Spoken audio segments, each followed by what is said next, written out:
Bird, bird, bird, bird. Yeah! Ron Babe was right. Ron Babe was right.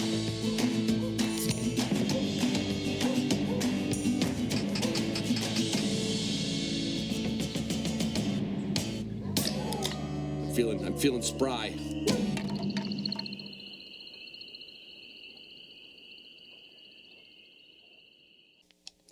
Hey everybody, it's Jessi with the Hunting Dog Podcast here. I know, not who you are expecting to hear right now, but my intro is going to be short and sweet, so you can look forward to that today. I am doing some throwback episodes while my dad is in Alaska. And every day I'm texting him, begging him, please send me content. So luckily my brother-in-law is there too, and he's going to be sending me some pictures and videos. I'm sure we'll share more when they're back because my dad is not great at sending me content. He will laugh at hearing that. But if you don't know, I run a lot of his social media things. I'm starting to help him with a lot of other projects. So we're very excited for what the future holds with this podcast and this platform. And I'm just excited to be a part of it. You may have even heard me a couple episodes ago, Dads and Daughters episodes, where we focused on my new launch of business, the Kitchen Invitation. So that was really fun to do that episode with my dad. And we just continued having such a great conversation after that. So I'm excited to throw back to an episode from last year, 2021, Memorial Day for the dogs. If you didn't listen to this one last year, it is a trip down memory lane from a Memorial weekend in 2004. It is totally bittersweet, but it's such a great story. If you don't like a tearjerker, watch out for those last 20 minutes or so. But of course, thank you so much to my dad's patrons. You guys are amazing. And thank you so much to all of the other sponsors. We love you all. And I will let the episode take it from here. Hey, everybody, it's Ron Bain with the Hunting Dog Podcast. This episode is brought to you by the folks from Synovitin. Now, if you've never heard of Synovitin, you're going to hear about it soon. And if you have a dog with elbow osteoarthritis, and that is very common these days in the sporting breeds, you're looking for something that's going to help him get through the season. And that's where Synovitin OA can help. It's a different way to relieve the pain that causes limping and lameness. Just one quick, non-surgical treatment can provide pain relief for up to a whole year. So if your dog's elbow pain has been keeping you and him out of the woods and all the things you love to do together, ask your veterinarian about Synovitin OA or visit activedognow.com/learn more. This procedure can only be performed by licensed veterinarians at veterinary hospitals permitted to use internal radiation therapy. On rare occasions, discomfort in the treated elbow has been seen in dogs that can last up to 72 hours after treatment. Short-term home care instructions must be followed after treatment to minimize extended close contact, such as co-sleeping. To review the full veterinary prescribing information, visit activedognow.com/cpinfo. And just so you know, co-sleeping means don't let them sleep in your bed if you get this done. Anyway, what I wanted, I was telling Kyle Huff, you know, the episode I just released about training his dogs for the Invitational and other people's dogs. And in there, I threw in a couple little snippets of a story about one of my German wire hairs named Ziegen. And a few people wrote me an email and said, Ron, I don't think you ever told that whole story, or I think I heard a piece of it. I thought, you know what? That's a Memorial Day story. I don't have any other Memorial Day stories, but on the 28th of May, 2004, let me back the story up a little bit. So Ziegen, I named that dog. It was the last one in the litter, and nobody wanted it. It was the gangliest, ugliest German wire hair out of the litter. And I wanted to keep one, but I, wasn't in the business of, picking puppies and not selling puppies. So I, when the last one was left, I think he was the ninth one. I think we had 9 puppies that year. And there he was, just this long-legged, goofy-looking, hairy-faced pup that, didn't impress me from day one. And apparently it didn't impress anybody else because they would come to the kennel and pick dogs out, and he was like me when they picked the guys for basketball in high school. They keep going, you, and pretty soon there's just me and another short kid left.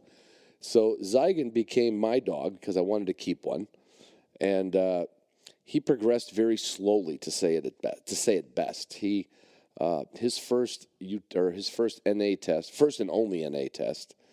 I'd done a few of them at this point. Was, I believe it was 68 or 67 points and a no prize. He did more things wrong that day in Wisconsin than he did right. A lot of people have asked me where I got the name from, and actually I was taking some German lessons from a church group I was going to back in the day. It wasn't a church group, but it was a group of people from a church that this one lady was teaching German to. See, some of the Lutheran churches like to talk German like they're going to talk it all day. Anyway, being as I have a strong German heritage from my father's side, and he never taught me to speak German, I was learning, German, and you got to learn all the verbs, and you got to learn all the genders. And anyway, I was looking through a German translation book for a name that nobody else had. And so the German verb to point or to show, to point at or show, is Zeigen, Z-E-I-G-E-N. And you may say, that doesn't sound right, Ron. Well, let me tell you, in German, I do know this. When the I is before the E is accentuated, and when the E is before the I, it's the opposite. So his name was Zeigen, Dancing Duke Zeigen. But that was his call name. His actual name was Costello. That was my favorite thing to watch back in the day, Abbott and Costello. So if you look up his records, it's Dancing Duke Costello, for those of you who like to fact check. And he was terrible pup, didn't point, didn't track, loved to swim, but he went through that NA test like he didn't want it, just like I went through school. I didn't want to be there. I couldn't wait for school to be out every day, couldn't wait for high school to be over, and I think he had the same thing. But like a lot of dogs, you can't judge a book or early puppy development by the cover. Just can't do it. So coming home with my hat in hand and a wonderful score in the 60s, I had a pigeon coop back in the day, and I wasn't going to give up on him. I didn't have another litter coming or anything like that, and I don't even think I had the money to go look at buying another dog.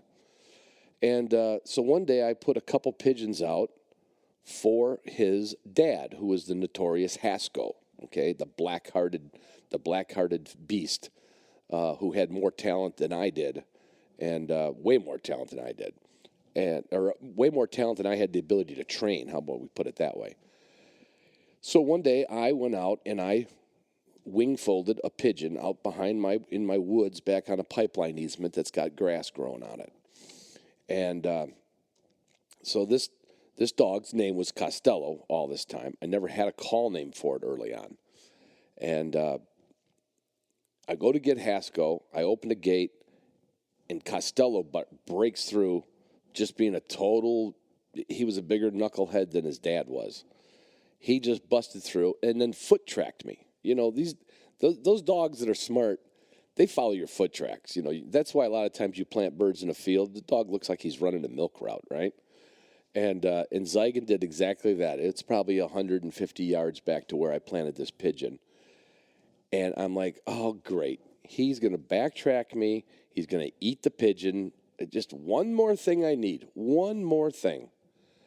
And I didn't run back there because I figured he's going to be running back with a pigeon in his mouth. There was no point in running. And if you know me, even 25 years ago, I didn't run any faster than I can run now. That's another reason I wasn't picked in basketball or football or baseball or soccer, anything.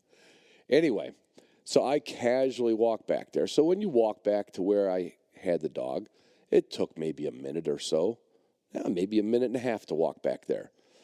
And I just kind of was looking for him through the woods before I got to this clearing, this pipeline access, really expecting to see him run around chasing a pigeon through the trees or, again, with a pigeon in his mouth. He and his dad were very soft-mouthed, though. I always remember that. Never, whatever condition the bird was when they got it, whether it was planted, shot, wing-tipped, it came back in that same exact condition. For two dogs who like to kill as much as they did when it came to fur, incredibly soft mouths. So anyway, I'm working my way back there, and there was some tall grass, and I couldn't exactly remember, where I knew where I put the bird, and I didn't see the dog, and I'm looking in the sand for footprints, and no footprints. Where in the world did he go? So now I just think he's on a walkabout, which is like making me twice as mad at him. And I start looking for where I put the pigeon, and there he is on point in this grass, just locked up. And if you know how fast a dog can run 120, 30 yards, he had been back there. By the time I got there, he'd been on point for at least 2-3 minutes. And I looked at him. I'm like, you couldn't do that on test day. 2 days later, we're home playing with your father, and you're holding a point on a damn pigeon. Well, anyway, I kind of fell in love with that dog shortly thereafter, and I can honestly say you never know when a light switch is going to go on with the dog. Could have easily been from me putting too many birds down for him, me expecting too much out of him being an asshole. Who knows? We'll never know everything. But what we will know is sometimes when a light comes on, or when a little neuron connects to the brain, to the nose, or whatever it does, that dog, I went in there, and I literally could not make him break point. I mean, like, he held point while I went and reached down, got the pigeon, untied its wings, put it back in my bag. I'm walking away, and he's still pointing where the scent was coming from. And I went up, and I tapped him, wiggled him a little bit, finally let him go, and he ran up and smelled the grass and ran around, tail wagging. And I'm like, man, that's got to be a one-off thing. So anyway, that's where he got his name, because the day that he impressed me, I think I had a German lesson, and I asked my teacher, I wasn't that far along in German lessons. I said, what's the German word for point? And she said, you mean like a point on a sword? I said, no, like to show something, like I'm pointing at something. And she said, Zeigen, and it was a German accent. That sounded like a pretty cool name to name a dog. And when you think about it, I named my dog Point. Could you imagine if I ever ran into some German judges or German immigrants that we ended up hunting with who spoke the language, and they said, Wo ist die Hundesname? That is, what is the dog's name? Wo ist die Hundesname? And I would say, Point. Come on. That's a terrible name. I named my dog Point. Well, it was his nickname anyway. Well, Costello never failed to amaze me or amuse me in all the years I owned him. And I owned him in fact, long story is I probably should have put him down 6-8 months sooner than I did. He was about 14 or 15. I can't remember that day. I can't remember without looking up his, vet records. But where this story is bringing back around to is not the fact that he failed his NA test and then passed his first utility test, and then his next utility test he decided to get a prize 1 on, which totally amazed me. I was living down in Virginia. A lot of you hear about that all the time. Beer Mountain. I spent total of about 12 years down there. And before I owned my home down there, I had earned that in 2003, I earned that prize 1 with Zeigen. So I said, Al Harmeyer, my buddy Al from Crystal Creek Kennels, he was working with me part-time. When he could get away from the kennel, he'd come down to Virginia. That guy could work me into the ground, and he's 10 years older than me. He might be even older than that. But he loved to work. He loved construction. He loved the whole thing. And of course, being a dog trainer, and he had a dog named Rock, and we always traveled with our dogs. And Rock had got his prize 1 in 2003. So now I had a built-in helper, trainer, mentor that was, not only a dog trainer, but he'd been to the Invitational, so he knew how it ran. And, I have to digress here for a minute. In that episode with Kyle Huff, which is where this all started from me telling a piece of this story, Kyle mentions a mentor from New Jersey. And that mentor called me up and said, how come, did you edit my name out of that podcast? I said, no, I didn't edit the name. He said, well, why didn't he say my name? I guess, he was looking for a little kudos. And, rightly so. I mean, Kyle praised him up and down one side or the other. Kyle praised him more than I would praise the man. So, Tim Clark, here's your mentor acknowledgement from the episode with Kyle Huff. Tim Clark was the judge that helped Kyle with his first invitational. So I hope that straightens everything out there, Tim. Okay? And only Tim would call me up and say, hey, Ron, what, did you edit my name out? I love you, Tim. I'll see you soon, I'm sure. Anyway, so Al was my mentor, judge, and trainer. And we worked all, well, of course, and we worked all spring on his dog and my dog.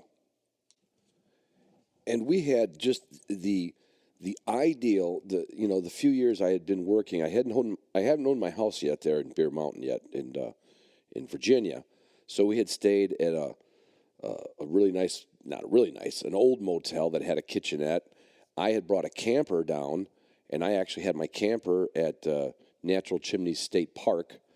So we had a lot of, we had a lot of, I had about 2 years there in the valley, before we were training for this test. Well, I was very fortunate. There was actually a game bird breeder right in our backyard, like literally right in our backyard outside of the plant. And he raised chukars and quail and pheasant. He raised ducks. I mean, it was just meant to be. I mean, if I was stuck in Virginia, I would have had to run up to the Potomac chapter. Sorry about that, guys. And that was about a 2-hour run, once a week. I couldn't have done it. But with this game bird breeder that I had made friends with and bought birds from, and Al being there with me, I had a built-in training partner. We had a supply of birds. I would literally call the breeder up, the game bird breeder, and his name is slipping my memory at the moment. But anyway, we would make an order, like how many birds we wanted that night. We had a place with water. We had another place that a Labrador trainer gave us to hunt with, gave us to train on. It was right along I-81, all fenced in off the highway. Beautiful place. So depending on what we thought we were going to work on that night, I would call in the order, being that I was the boss and, Al was always taking care of the crew. I would leave early. I'd go get the crates, come back, grab Al, and we'd go off and train. And like everybody training for the Invitational, it seemed like it was 5-6 nights a week, and a lot of times it was. So we'd been going at it and getting these dogs conditioned. I never took training, and still don't. I never took training a dog as serious as I did that year getting Zygon ready for the Invitational. I am sure Al could not say the same thing because he had done it before. But to me, it was like, okay, we got to start roading this dog. We've got to have him. Well, he didn't drag log chains, but I did everything I could. Lots of swimming, lots of running, and it felt I would never do it again. I always say I would never do it again, but it was a taxing spring and summer, but it was worth going. It was worth trying to do that with the dog, But where this is all coming around to is Memorial Day, okay? So Memorial Day, 2004. It is May I got a few show notes here. I actually called this place up this morning, got my report back. On May 28th, I was going to go home for Memorial Day. That was my intention. And I believe May 28th was a Thursday or Friday that week. And so we're staying at the Days Inn in Verona, Virginia, which is just south of the job site. And this was probably back in the day, I'm guessing it was an old Holiday Inn conference center. Had a big inside courtyard with a pool, had all kinds of meeting rooms, and it had tons and tons of acreage. And, nowadays there would be 5 motels in this area. But at that point, I think it was a Holiday Inn, but when we stayed there, it was a Days Inn. And there was just this big back area where I could go, after getting the dogs worked out, I could go back, Al could go back. He only had the one dog, and I had 2. I had Frankie with me at the time, too. German wire hair pointer that was actually sired by his dad. Yeah, by Zygon. And Zygon was what did it say on the report? 4 year, 6-month-old male, intact, 74.8 pounds. So, as my mother would say, to make a long story longer, I would then go in the back. Zygon would be all rested up in the kennel. I would feed him his food, give him some water, let him go. Same thing with Frankie. You know, Frankie was just in like preliminary training, like puppy training. And those two were best friends back in the day. And like Frankie and him, Frankie would never leave Zygon. Probably a big mistake, you know, because I let them run together all the time. And I was in the back of this conference center. I did not know that there was a back entrance to this conference center. Okay, so, you know, people say, never take your dog off a leash. Never. Oh, well, I've been guilty of it, and it's bit me in the butt several times. But this Memorial Day weekend, it bit me in the butt harder than I've ever been bitten in the butt. I'm calling the dogs. It's getting toward dark, and I'm calling the dogs. I'm like, man, you know, they were just over this little rise on an unimproved old road that had weeds growing through the asphalt. So that's why I always felt it was a pretty safe area. And I'm calling the dogs, and I can hear the tags kind of coming up the hill that I can't see. So I know they're coming. And then all of a sudden, I'll never forget it was a full-size Ford van coming out of nowhere, coming from the south. And I'm like, where? I've never seen a vehicle. So there must have been a delivery entrance that was used occasionally. And this time of night, I had never seen a vehicle out there. I mean, it was like a desert out there. And I'm calling the dogs, and I'm seeing the headlights of this van coming. Headlights were on, but it wasn't quite dark out. And I'm like, oh, please, don't listen to me for once. And this van was coming. This van's getting closer and closer to me. This dog, you know. And sure as shit, right as this van is coming right even with me on this road, and he can see me, but there was no reason for him to hit the brakes. Here comes Frankie, one big leap across this road, and here comes Zygon right behind Frankie. Wham! Just wham! Right, I mean, I could fling a quarter to how far away it was when it happened to me. I heard the thud. I heard the ribs break. And the guy, I don't think the guy thought he hit anything, to be honest with you.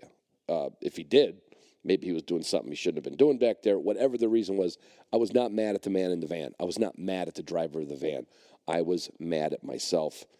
My favorite dog, my only dog I utility prize won with, the dog I've been training for months, is laying there on the ground, urinating all over himself, bleeding out of his nose.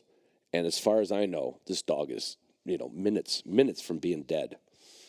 And I was standing there just in shock, truly in shock.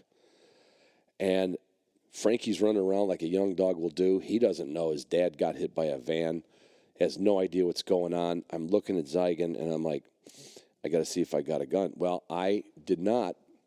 I think in Al's truck we had all the guns. Had I had a gun with me at that moment, I would have put him out of his misery. From what I visually saw and now am now seeing on the pavement, that this is not something you can come back from. And it was like slow motion for a while. I kept looking at him, and then I had to grab Frankie, and I had to get Frankie put in the kennel. And I kept looking at him, and I kept walking over there, and just these little squirts of, you know, pee coming out of him, and this little trickle, not a major trickle, but a slow trickle of blood coming out of his nose. And he was laying there he was breathing, but he wasn't going anywhere.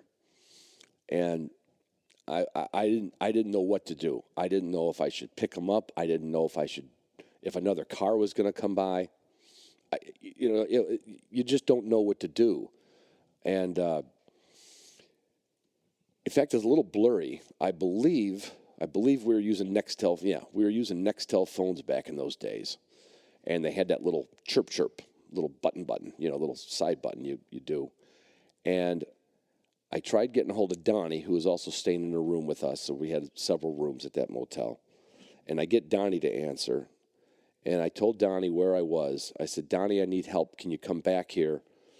Told him where I was in the behind. I said, you'll see my truck out there. I started the engine, turned the lights on so everybody could see me. Zeigen's still laying in this road. Again, this is a road that had weeds growing through it. I had no reason to believe anybody would ever be on this road. And Donnie come out there, and he looked at it, and he says, well, what do you want to do? I said, Donnie, I don't know. I think he's still breathing.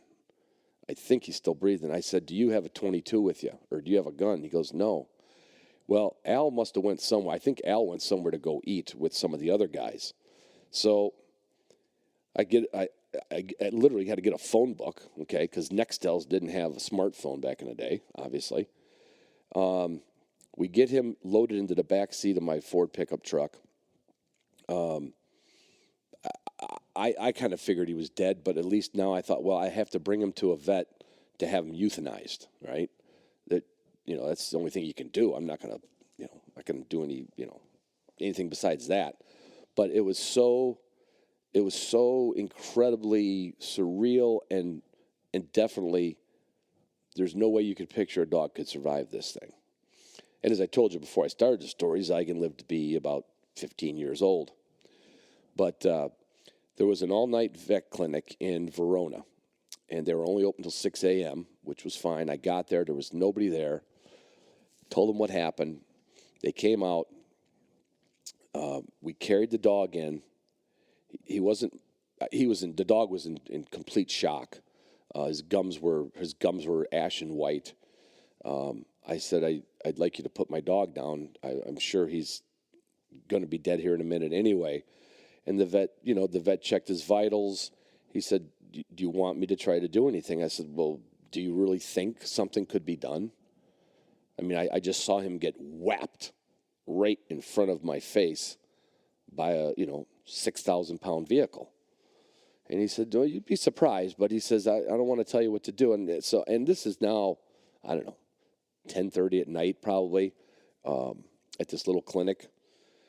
And he says, well, I'll tell you what. He said, let me start him on some IVs. We'll take some x-rays.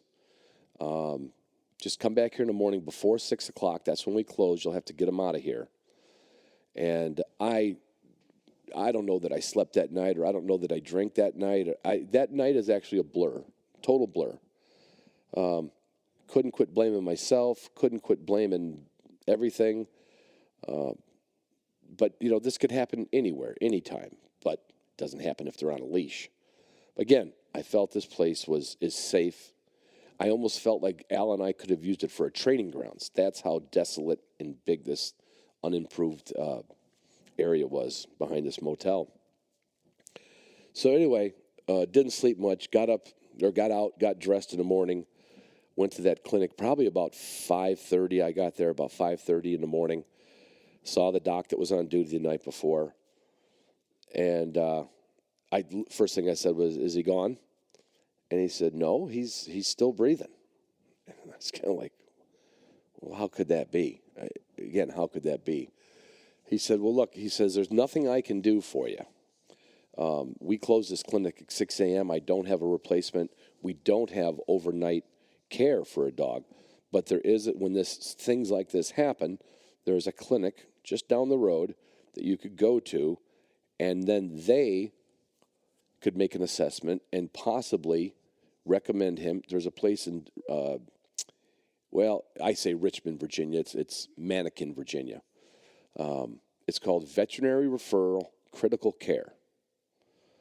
And so I went over to that vet, and they looked at him. He was laying in the back of the truck. His head was facing the passenger door. Still breathing, no IV or anything on him because they didn't go to that many means at this little all-night place. And the vet came out and looked at him, took a stethoscope and listened to his heart. His heart was okay. She said, well, it was a lady vet. I don't remember her name. She's very nice. She said, if you want, in a case like this, I can call VRCC. It's over by Richmond, and they are a true critical care facility that a vet recommends that they bring to. In other words, if they can't handle something, they call VRCC. And so Zygon that morning became VRCC client number 23036. And I'll read you a little bit from this report. I actually got them to fax. That's so old. That's when we were faxing back when this happened. I got them to email this report to me because I couldn't find it in any of my papers. Zygon was presented to Shenandoah Valley Regional Emergency. That's the one in Verona. 8 to 9 p.m. Mr. Boehm is a private contractor from Michigan installing conveyor in the Shenandoah Valley. His temporary living in Harrisonburg at least to the end of June. The referring veterinarian is not his regular veterinarian and examined Zygon for the first time prior to sending him to VRCC. Radiographs obtained by the emergency service in Verona demonstrated pleural effusion, mild myocardia pulmonary contusions, multiple rib fractures on the left side. Abdominal radiographs demonstrated general loss of contrast and a food-filled stomach, which is exactly. I was hoping that him and Frankie would go out there and make their poop and come back. Received intravenous fluids that night and 2 milligrams of, I don't know how to say all these words, Buprenex.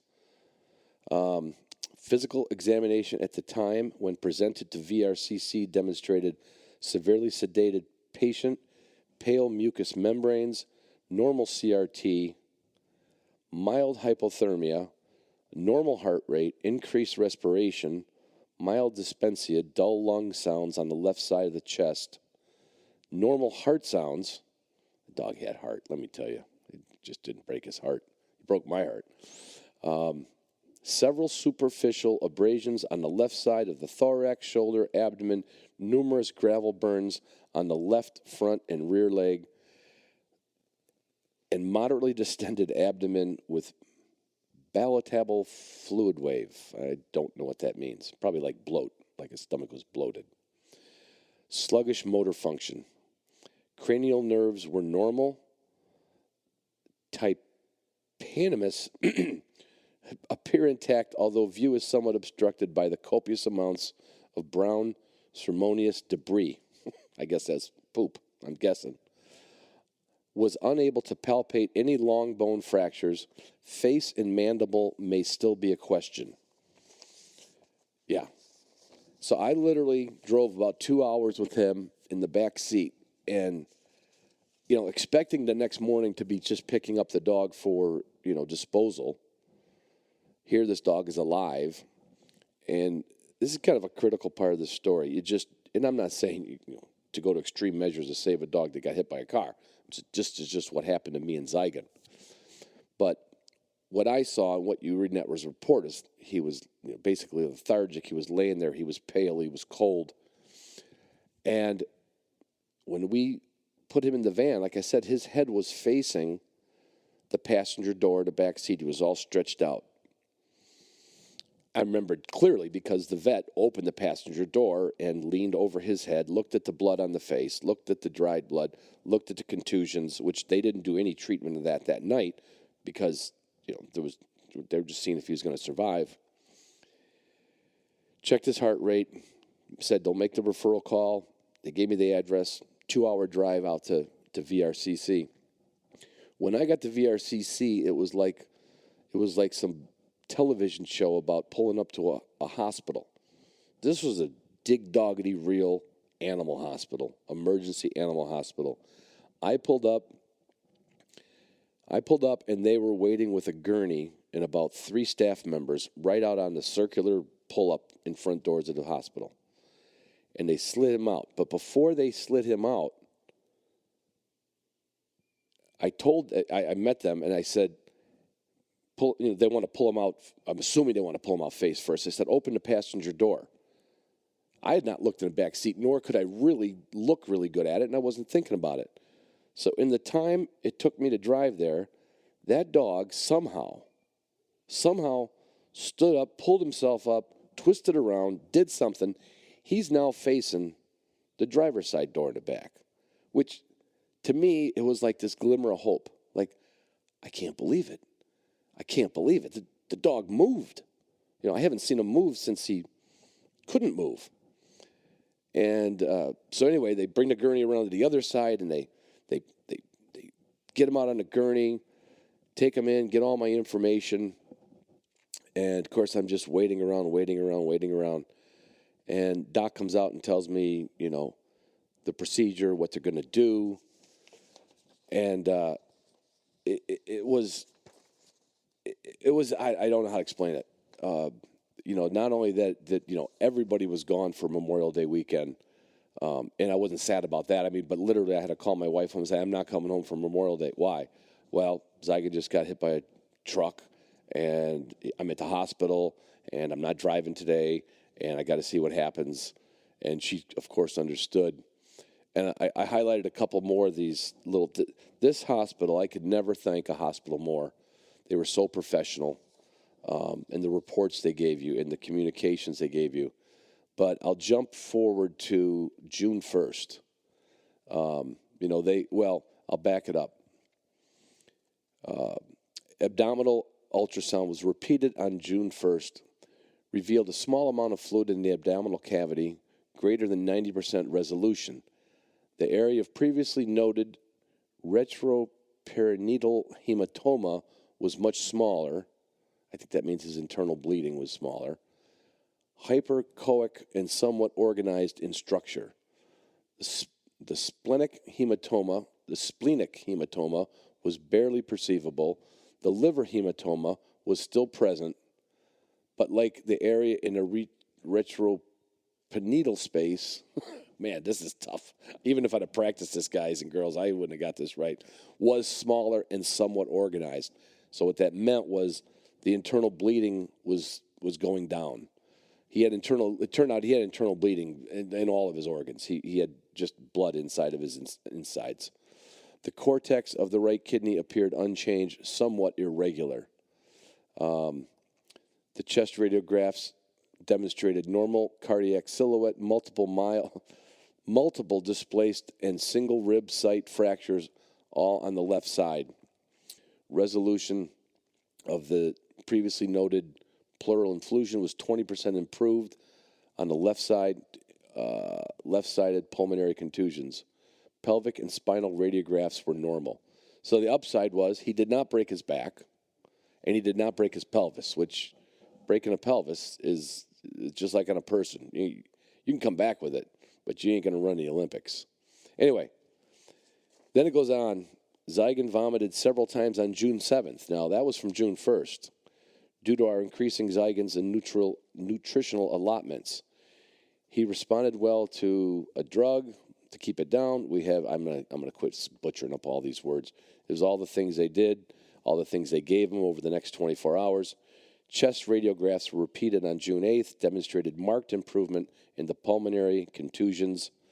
Blah blah blah. A bunch of stuff for heartworm. Why they did that, I don't know. We really need to keep Zygon quiet and comfortable. Exercise should be restricted for the next 4 to 6 weeks. Short leash walks for elimination purposes only.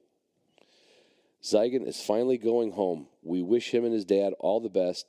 Please feel free if there are any questions or concerns.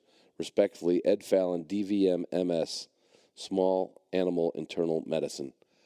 That was 10, 11 days total that he was there at that hospital. And, I wanted to come back. I now wanted to go to that invitational, but I thought there's no way I can go to that invitational.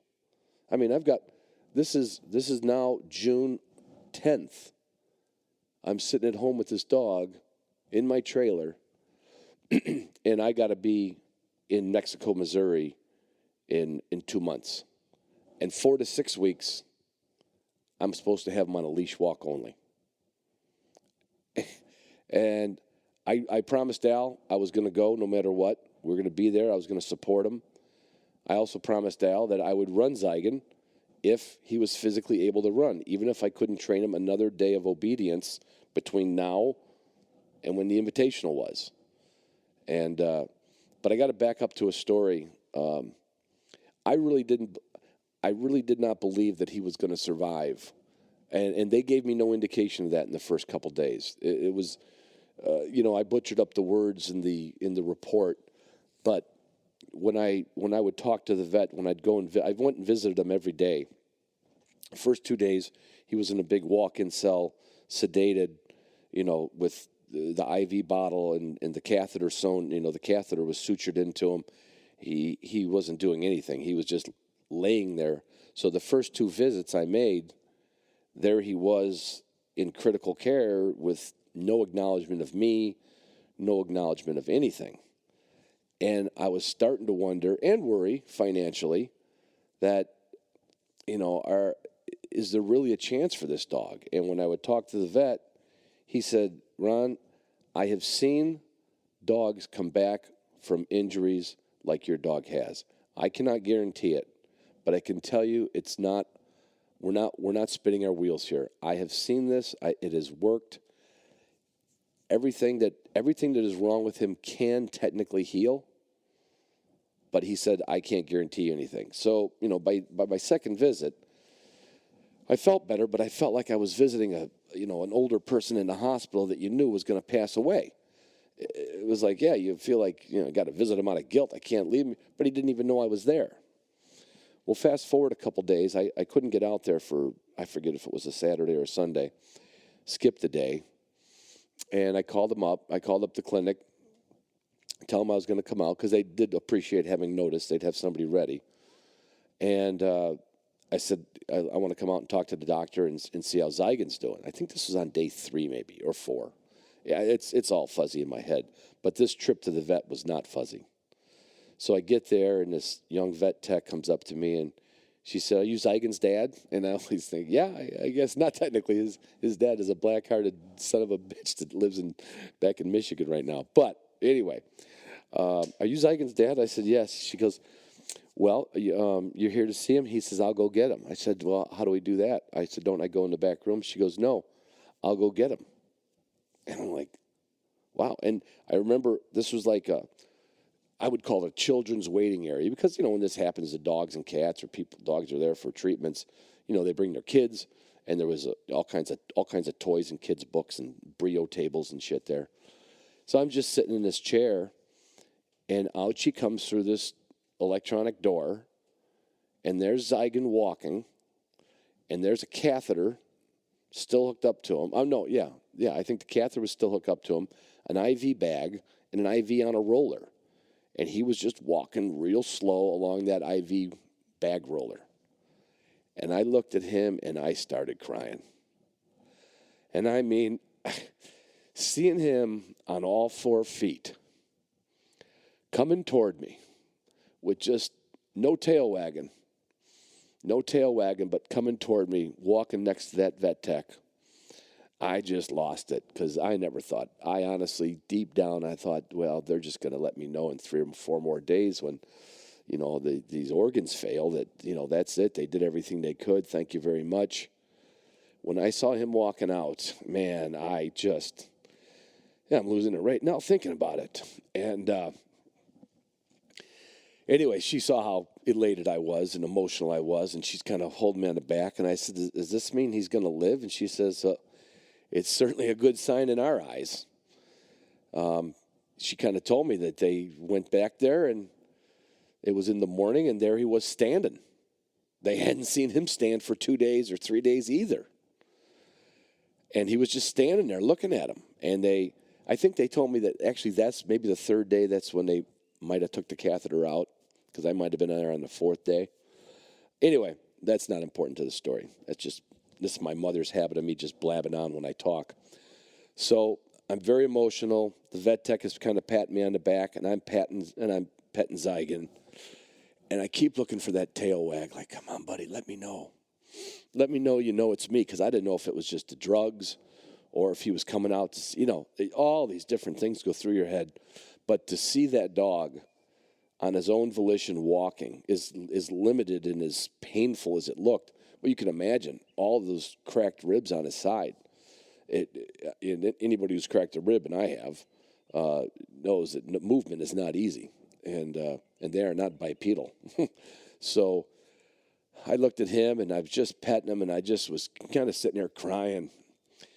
And there was these kids' toys there. Now, what I got to go back to is Zygon was I've never had a wire hair. I've never had a dog, and never seen a dog that had more retrieve. I'm saying there's equal ones for sure. This dog's one thing he was a constant was his retrieving. From when he was a puppy to now when he was 4 months old. I saw it so often in him, and I took him through the trained retrieve on the table. He went through it like a breeze. He went through it like he'd been in the end zone. And this is, like I said, this is when I was training him, getting ready for his utility test, his first one, I think, at 2.5 years old, and then the one he passed at 3.5. I said, this dog is so good at retrieving and understands so well, because it wasn't from me training. I mean, I did everything right, but it was the dog, too. So he had a habit of coming up and stealing my beer can. If I set it somewhere, he'd have it, and the beer would be going blup, blup, blup, blup, blup, blup, blup, out the side of the beer can. And I said, give me that beer can back. And I drink it and then throw it in the grass and see if he'd go pick it up. And he was, again, such a soft-mouthed dog. Even an empty beer can, he would only mildly crimp a little bit or crumple a little bit. And that's, if he went and picked one up. And I said, I wonder if I can get him to be one of those dogs that can go get me a beer. And so I started out with a cooler. The lid was broken, not like so many cheap coolers back in the day. So I left the lid off the cooler, and I put 2 full cans of beer in there, 3 or 4. I can't remember how many I put in there. But when I started out, I put full cans of beer around the cooler on the floor. And then later on, with the top on, I put the can of beer on the top of the cooler. And I could literally, from anywhere, and I just changed his fetch command to beer. It was very simple. He knew what we were doing. He'd watch me set it up. I would tap him on the head and say, beer. It was just like I said, fetch. Doesn't mean you can change that on a dog in a heartbeat. And he would go and get these beers. Never popped a beer with his teeth in his life. I don't know how that was possible, but he never did it. And when I saw his ability to do this, I took away the beer cans from around the cooler, and then I left the lid off the cooler, and then I put the beer cans in the cooler. Again, these are full beer. And I would go, I'd say, fetch. He'd run over that cooler. He'd run around. He'd look inside the cooler. His head would go in. He'd grab one. Sometimes he'd put it down and re-grip it. Sometimes he would come back to you like a big, giant cigar in his mouth. Being an 80-pound dog, he could fit a beer can in there either way. And I started thinking, this is going to be fun. I didn't even have a smartphone back then, of course. I think somebody got it on video one day with a camera. I don't know who that person is. But I used an Igloo cooler that used to be what they call a swivel top. It had a thumb button on the lever on the top handle. And if you depress that little round button, the lid could go over the front side or over the back side, like a 300 or 180 degree lid swing. Very popular cooler back then, midday. So I started training him to get out of a smaller cooler like that. Left that lid open all the time. And again, this dog was a retrieving maniac. I mean, he would just be standing there with something in his mouth. And I know you've all seen dogs, some version of this, but trust me, I've been fortunate to have a whole lot of natural retrievers in my life that I just cleaned up the retrieving maybe with hold and carry. This dog, there was something wrong with this dog when it came to retrieving. So I disabled that little round thumb button on the cooler. So now the cooler lid would appear closed right up there at the top at 12 o'clock. But Zygon knew there was beer in there, and he would paw at it. If he'd paw at it, it would pull the lid toward him, and he would get his reward of the beer can. And sometimes he would smell it and nose it, and he'd slap it with his nose, and the lid would flip over the other way. And I started having fun with this all that. I was doing this more times than I was doing anything. I was like, hey, watch this, watch this, watch this. Zeigen, beer. He'd run across the yard, open a cooler. People were just making offers to buy them, right? And I always said, boy, if I could ever have a trick dog like that, I'd take him and show people. So I started going to like Pheasants Forever banquets, Rough Grouse banquets. I was a member of all those things back in the 80s and 90s, and went to them pretty regularly, I should say. And so I would take him, and I would give a little talk about NAVDA. That's what people had always asked me to come up and do a little, 5-minute spiel to why they should be involved with NAVDA. And I would tell them that, one of the beauties is, there's benefits. It's not all just about hunting. And we would have this cooler, my jury-rigged cooler. It would have a counterweight in the bottom. It would have a flat flagstone brick so it wouldn't tip over. And there'd be 2 cans of beer in it. It would always be a Bud Light and a Miller Lite. And we'd have that cooler where most everybody in the place could see it, maybe up on a stage or, over by an entrance. And I'd say, somebody get my dog for me. And I'd have a friend ready. I said, Zeigen, how you doing? I'd pet him. I'd say, Zeigen, beer. He'd run around through that place. He'd run around through the tables. People were looking at him. People were laughing. He would find that cooler. He would open that cooler. He'd bring me a beer back, trotting through the tables, up back to where I was, usually by a podium. He'd sit there, and he'd hold that can of beer, and I'd look at it. No matter which one he brought me, I always told him it was the wrong beer. Now, you got to remember the banquet. By the time they've overserved everybody and everybody's eaten, this is before we do the long, boring raffle drawings, right? Everybody's pretty. The reason they prime you up with alcohol is so you bid on more things and come home with more things that you don't need. Well, so I have a very captive audience of, I'll say, half inebriated people. And so they're watching it, and he brings me the Bud Light, and I said, Zeigen, I don't drink Bud Light. Get me a real beer. And he would go back. And he'd go back to that cooler. Of course, there'd only be one other beer in there. And what would it be? Be the other brand in this case. It would be the Miller Lite. He'd bring it to me. I'd open it. I'd start drinking it, and the house would come down. The roof would come down. So I had to back that story up because of what happened when I got to see him at the clinic that day. So the vet tech is standing there, and I'm petting him, and I kind of calmed down. I quit crying, so to speak, and she was just telling me some not statistics. She was telling me some analysis of what they've been doing, and I think, in fact, I do now kind of remember the story better. The more I haven't told the story like this. It takes forever to tell. That's why the podcast was perfect for it. I think that was on day 3, or that had to be day 4. So that when they saw him standing up, they knew they could take him outside with a short walk, and he went out and relieved himself. And she told me, she goes, it's really great. We were able to take him outside. We had to take the sutures out of his catheter, and he's able to relieve himself now. And I asked him if he was eating, and they said, no, they're just giving him some food through the IV, and I don't think they didn't want anything in his stomach contents. And for you people who might think that's not good, dogs can go a really long time without food in their stomach, and I mean a really long time. I wouldn't want to. Of course, look at me now. I think I go 3 hours without putting food in my stomach. But anyway, they weren't giving him any food yet, but he was processing the fluids, and his kidney, even though he had, blood, and he had, contusions on everything, and what they call pulmonary contusions, he was starting to function.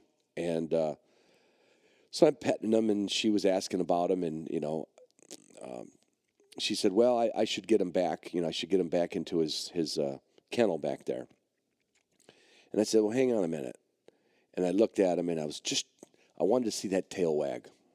I wanted to see that tail wag, and I hadn't seen it yet. Just hadn't seen it. And, we put all kinds of human emotions and all kinds of human, what they call it, anthropomorphizing our dogs. And I'm as guilty as the next person of it. Okay.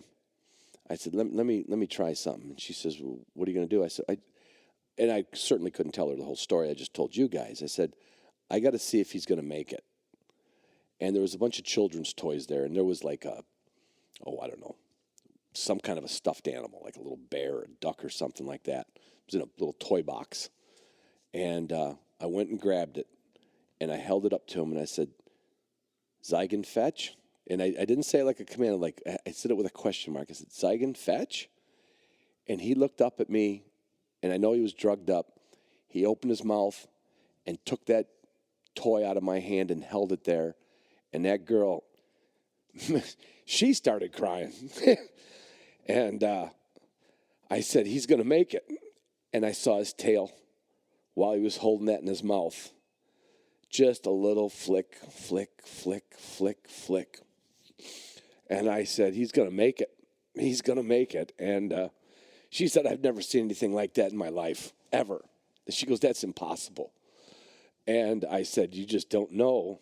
You just don't know what's possible sometimes. And that was my medical degree. I had to see if this dog remembered that. I just didn't know if it was even my dog anymore. And again, well-trained, he would never spit that out until I grab it and give him the release command out. And he opened his mouth. And she says, well, I better get him back. And I said, yeah. And I said, I'll see you tomorrow, buddy. And I visited him the next day. And the next day, again, like I read in the report, I think, what did he say, June 7th or 9th or something, whenever I said, Zygon was going home with his dad. And so now I've got this dog that can eat a little bit. He can pee himself. He's got to stay on a leash. I'm living in a motel. Well, my guys are in a motel. I'm back in my camper now. And I got the invitational coming up. And I'm not saying I broke the rules, but I kept talking to this vet. This vet, Ed, was just fantastic. I had literally had his cell phone number. He said, call me anytime. And I told him, I said, he looks like he's doing really good. I said, can I let him go off leash for a little bit? And he said, no, don't do that. He said, the only thing I would let you do is if you have a bicycle, you could pedal really slow, but you could pick up his pace a little bit. Just a real slight trot, just something faster than a walk. And I borrowed a bicycle and borrowed from a friend of mine. I said, I need a bicycle. I got to start doing some roading with this dog. And of course, he's like, yo, you're nuts. And I made the mistake of roading with Zygon. With the first night I roaded him, we're going very slow and we're on a path. And he had never been, rode tied to a bicycle off a Jaeger lead. And I managed to run over his front left paw, which almost sent him back to the vet. The way he yanked, the way he yiped, and the way he was limping on that paw, I'm like, oh, frick, come on. I get a dog that almost died. He shouldn't be alive. And now I'm going to break his paw. But apparently I didn't break his paw. I just pinched it pretty good. But he came back. So that Memorial Day weekend was one that I think about it every Memorial Day weekend. He came back in that August. He ran in the Invitational. And in my eyes, he passed. In the judge's eyes, correctly judged. No, he did not pass. He did not get his VC. But Zygon will always be a VC in my. He was just he had the most heart, and maybe that's what it was. He had, and for coming from his dad, his sire, who had a zero cooperation level and all the talent in the world. In the beginning, Zygon had none of the talent and all the cooperation in the world. And just became, he became a clown. He became a regular at picnics and events, and everybody knew him. And he had heart. And I before the invitation, I told the vet, that I ran over his paw. And I said, but, he was trotting pretty good. He says, well, you can increase that maybe every 3 days, pedal just a little faster, but keep it no galloping whatsoever. So I lost about, did I keep it to 6 weeks like the vet told me to? No, but I took it real serious and slow. And as soon as I saw him functioning, took him back in for a checkup. They couldn't find any reason that he couldn't start, doing some field work. And I would bet it probably was a full 6 weeks. So you're talking from, June, the second week of June, 1, 2, 3, 4. So I had about a month, basically, to get ready to go to the Invitational. And didn't get to work him on birds all that time. Couldn't run him off leash on anything. Could swim him. The swimming was good for him, and the vet told me that. So we were able to work on the blind retrieve. Could work on a shackled duck. Of course, that's always hard to imitate, but we did our best. And that's my Memorial Day story of Zygon, and I will never forget him. And I don't think I'll ever forget any of my dogs. There's been some that have been with me short periods of time, some that have been with me all the way till they went, and he was one of them.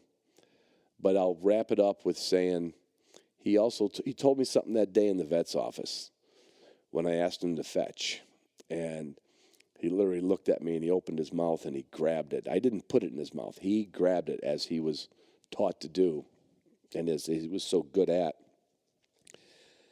The day my vet, Dr. Zamaron, came over to my kennel to put Zygon down, the day I realized that his capacity for movement was just not fair to keep him around. And I always wondered if I kept the dog alive too long. Everybody, and I think we're all, if you've had enough dogs, you're going to be guilty of it at least once in your life. So my reference to how his tail wasn't wagging until I gave him that little kid's toy to fetch. I had already had a spot picked out in the woods behind my house where he was going to be buried and where he was going to be euthanized. And the day before that, I had shot a grouse over at Cedar Creek, one of my favorite little grouse spots here in Muskegon County. And it was sitting in a refrigerator.